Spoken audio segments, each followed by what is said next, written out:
Now, thousands around the country spent the weekend remembering Charlie Kirk. All of this happening as the person accused of killing him gets ready for his first court appearance this week. Plus, good news for TikTok users. A deal has been reached to keep the app running in the United States. What's in this agreement? Coming up. Also tonight, if you have a Facebook account, you could see some money coming your way. We're going to tell you about a giant $725 million settlement and whether you are eligible to get some of that money or not. We're going to have that story for you coming up here in just a moment. Well, thanks for joining us on WTOL 11 Plus. I'm Dan Cummins. And I'm Jeff Smith. Our top story tonight, report cards are in for schools across Northwest Ohio. Each year, the state grades districts on a scale of 1 to 5, looking at how they do in terms of achievement, progress, gaps, graduation, and early literacy. Dan? Well, Jeff, leaders with TPS tell us that these grades don't paint the whole picture. TPS received an overall score of 2 for the 2024-25 school year, which is a drop from the previous one. Instead, the district is focused on graduation rates and performance growth. Sophia Perricone has more. It's report card season for school districts across Ohio. The state released grades Monday, scoring how districts did for the 2024 to 2025 school year. Of the major school districts in Northwest Ohio, not a single one improved. Anthony Wayne, BG, Maumee, Oregon, Ottawa Hills, Perrysburg, and Springfield stayed the same, while Findlay, Sylvania, TPS, and Washington local schools all fell. Jim Galt, TPS's Chief of Education Development, says the overall single number scores can't capture the entirety of a diverse 21,000 student population. The district got a 2 in achievement, 2 in progress, 2 in gap closing, 1 for graduation, and 1 for early literacy. Of that 21,000, we have students that are going to Harvard, Ohio State, UT, BGSU.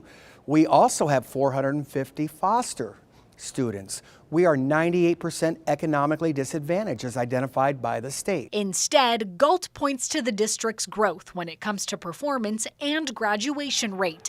The district's graduation rate has been rising since the 2022 to 2023 school year, and performance was up 2.5% this year. That being said, we're not at 100%. Our goal is to ensure that all students, so please don't look at that as an excuse, but we want to ensure that every student who comes to Toledo Public Schools graduates ready to enter the workforce or ready to go to college, graduates, earns a viable living, and stays here in Northwest Ohio. Each traditional TPS high school got a 1, and the district's magnet schools each got 5s for graduation. Galt says the district plans to take what works at magnet schools and look for ways to use it in traditional schools. They walk into those schools knowing what they want to do 4 or 6 years later.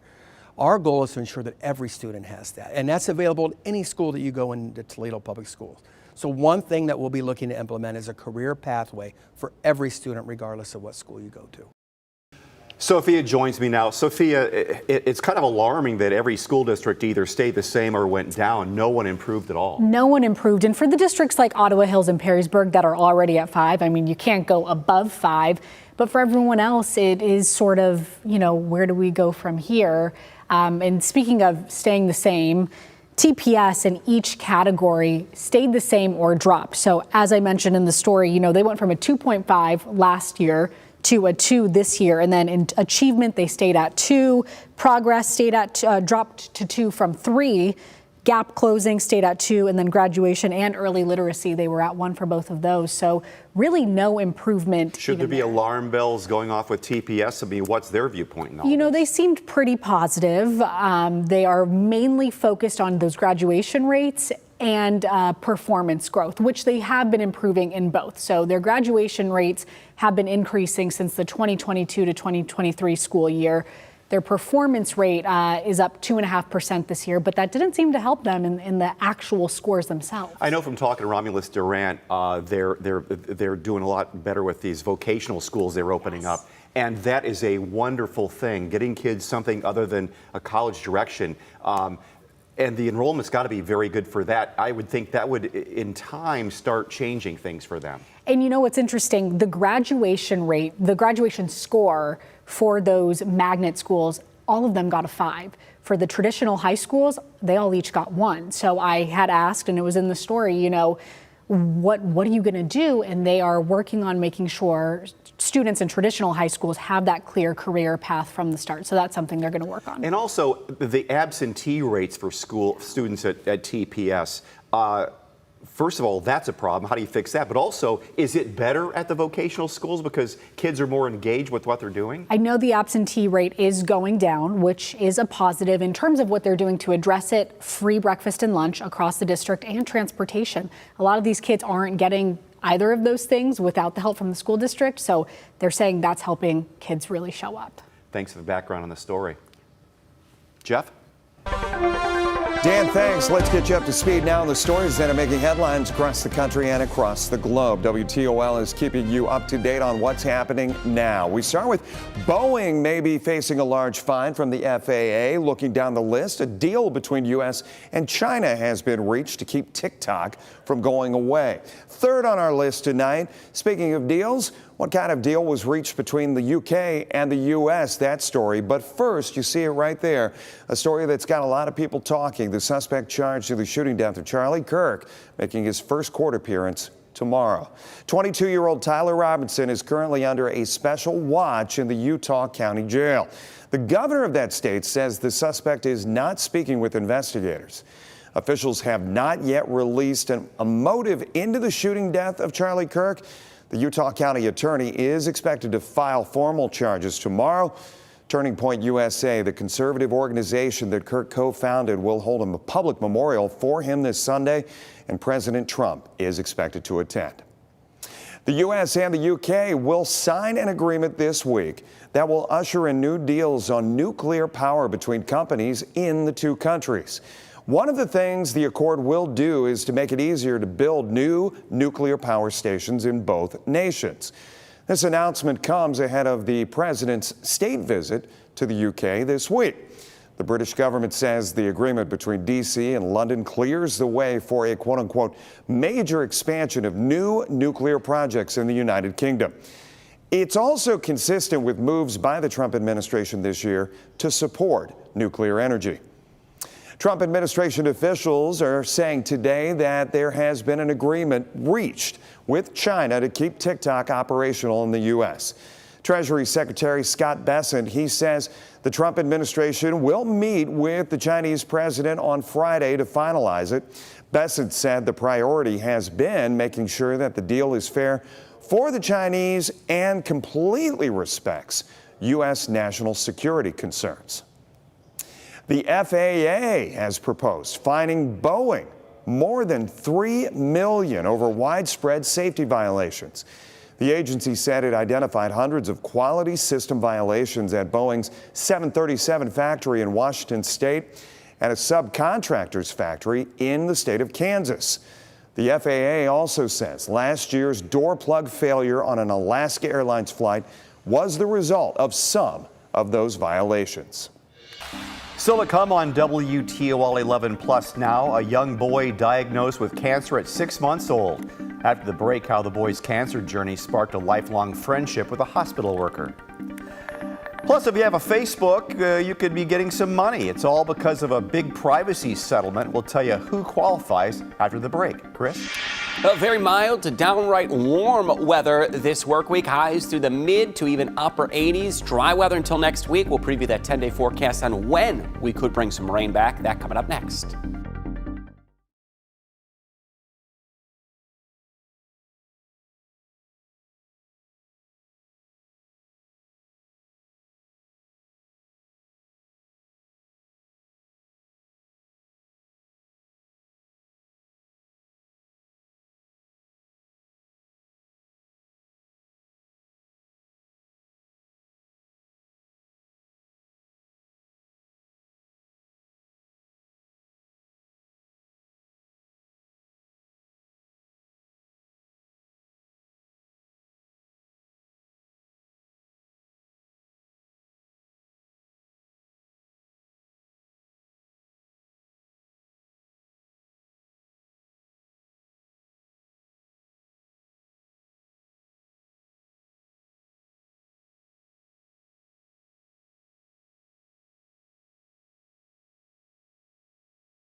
If you're watching on WTOL 11 Plus, you already know about our exclusive streaming platform, but do you follow WTOL 11 on social media? Right now, there's video you have to see on our TikTok page. Here's Sophia Pericone.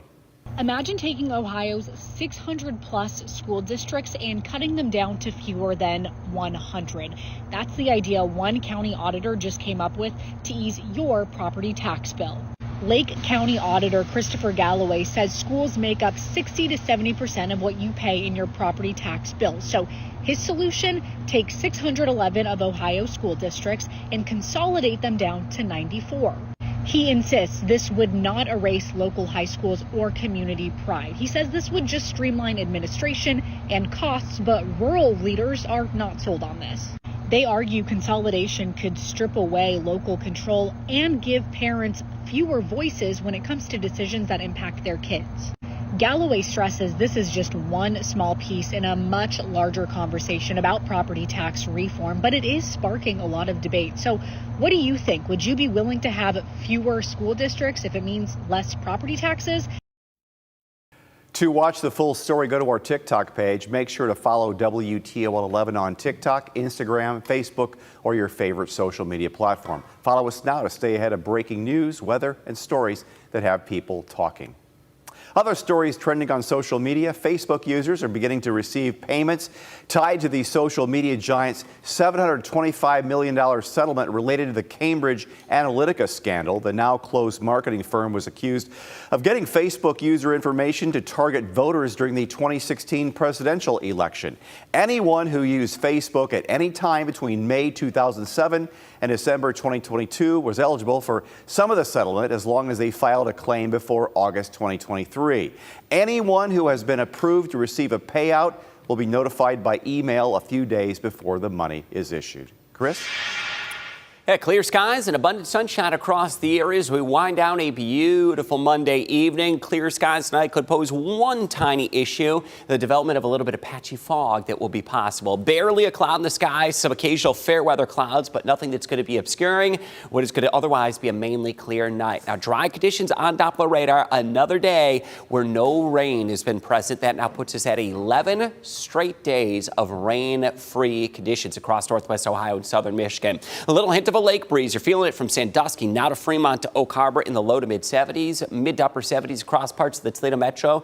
And still have some lower 80s from Findlay back over toward Defiance, right around 82 degrees. Not much of a surprise here with no rain. That moderate drought continues to expand, and I'm not going to be the least bit surprised to see this expand even more, and perhaps the first introduction of severe drought that could be possible by Thursday when we update these numbers. The heart of that drought, Wood County, Hancock County, to Putnam County, Henry, now parts of Fulton and over into Defiance and Williams County. Now marks 11 straight days of dry weather, and I'm not talking a drop of rain over that time here in northwest Ohio. And since August 1st, 1.49 inches of precipitation in that about 45-day period. That is the fifth driest stretch in our history. So some incredibly dry weather. Now with the clear skies and calm conditions, though, did you catch this or hear about it last night? The northern lights that was visible across parts of northern Ohio and southern Michigan. This picture from Montpelier. I want to thank Jesse for sending that in, some of the more vibrant colors.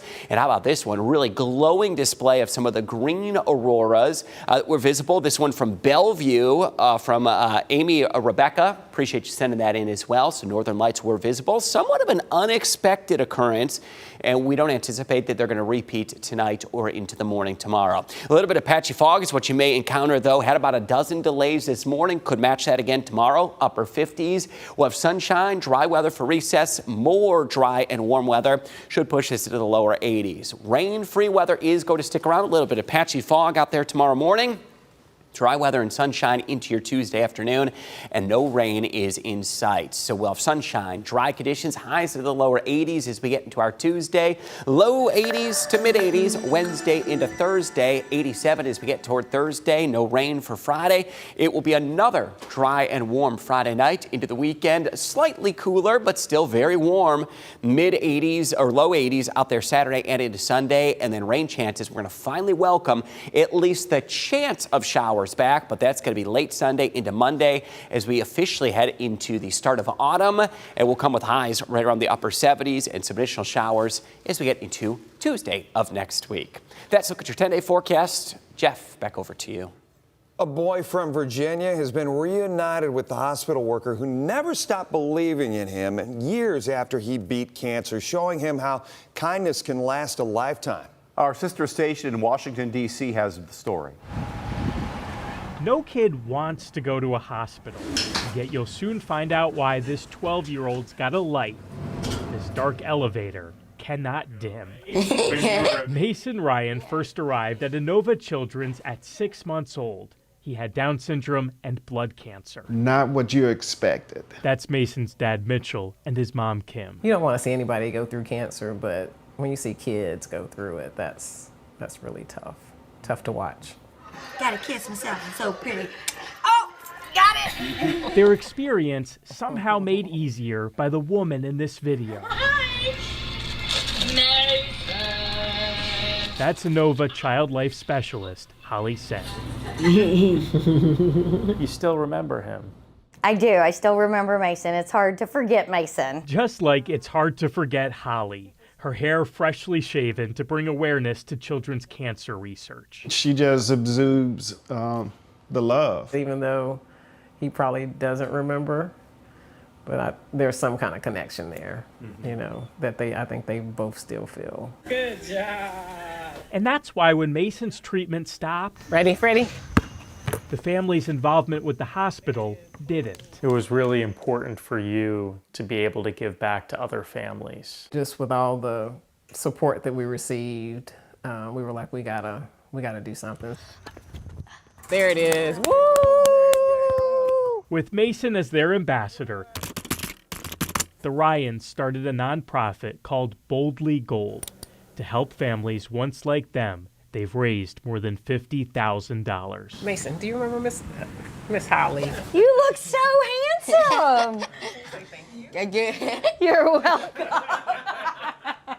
Holly and Mason haven't seen each other in years, so we were surprised when this happened. Me too. Me too. Are we gonna stay like this all day? Yeah. Oh, okay. Mason wouldn't let Holly go. Well, then we gotta take a nap. That's what it's all about. I don't take those things for granted. And I'm just very blessed to be able to do what I do.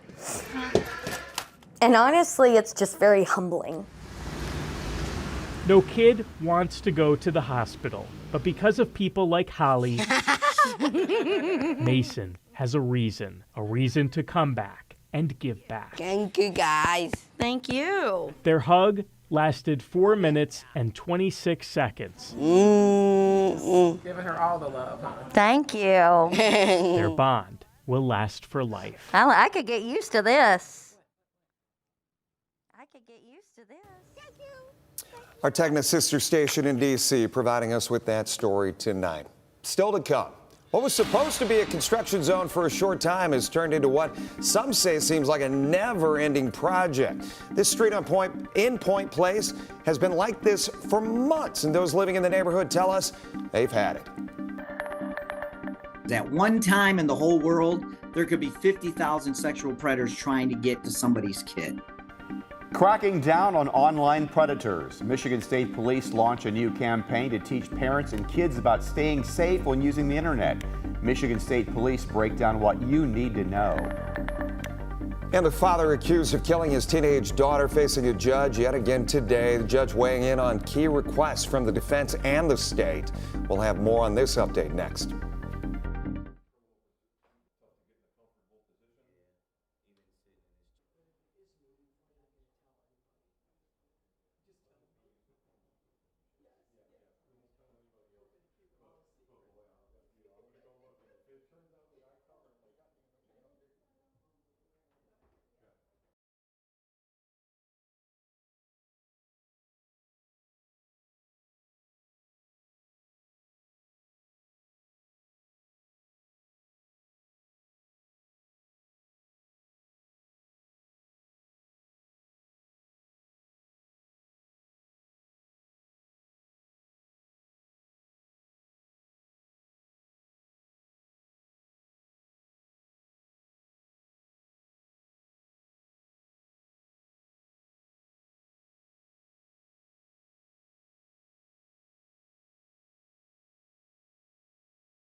right, thanks for being here with us on WTOL 11 Plus. Here are some other stories we're tracking tonight. Rocky Ridge lost its appeal before the Board of Zoning Appeal in Toledo this morning. The company, which has a contact with the city to dispose of its spent lime from water treatment, was ordered to stop work in July after City Council decided not to rezone 3 parcels on Angola Road and South Bern. Rocky Ridge said it disagreed, stating it was not mining as it's defined by city code.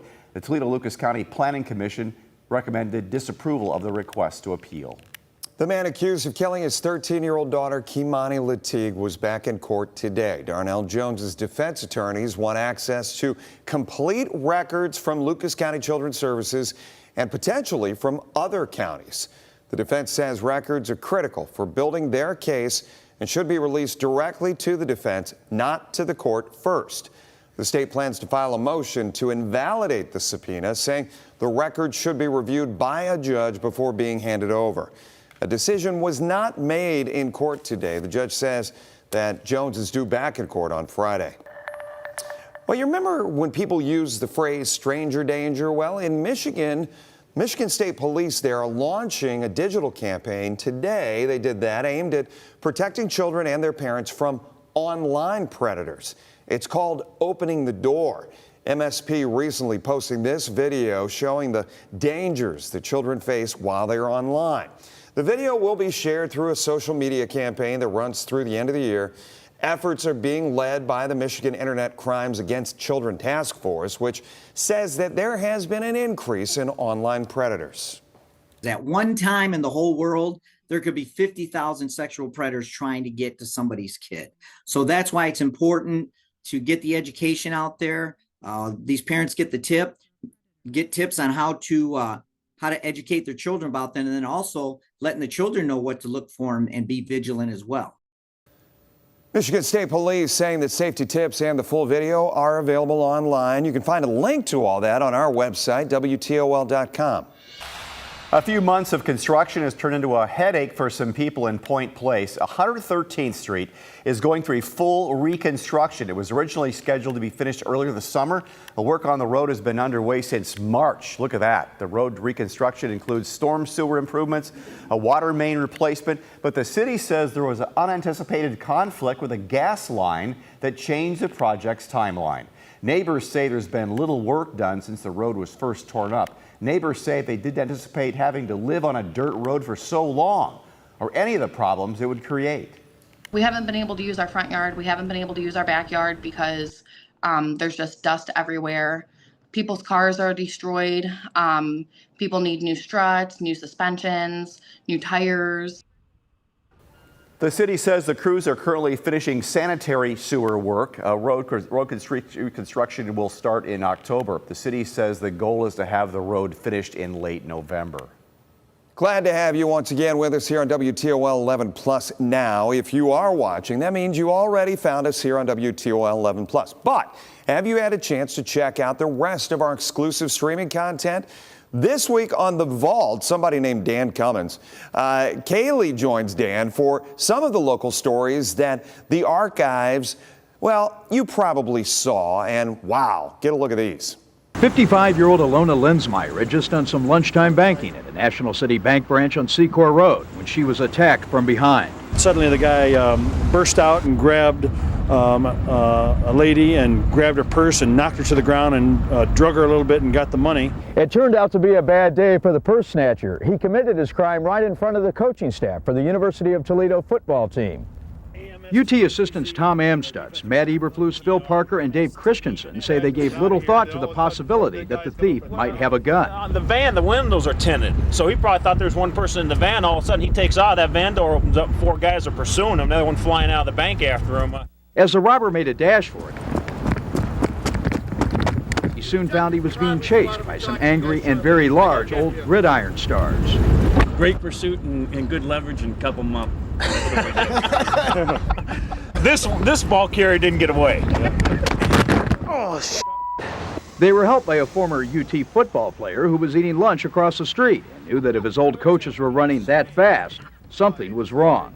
Apparently those guys chased him for a long time and wore him down, and I saw the way he was going. I cut him off. It looked like a big goal line stand, and the coaches won. 19-year-old Jeffrey Harris never saw what hit him. Tonight, he's been charged with robbery. Police say this is the second purse snatching Harris has been involved in the past week. As for Alona Linsmeyer, she says she's shaken up, but not seriously hurt.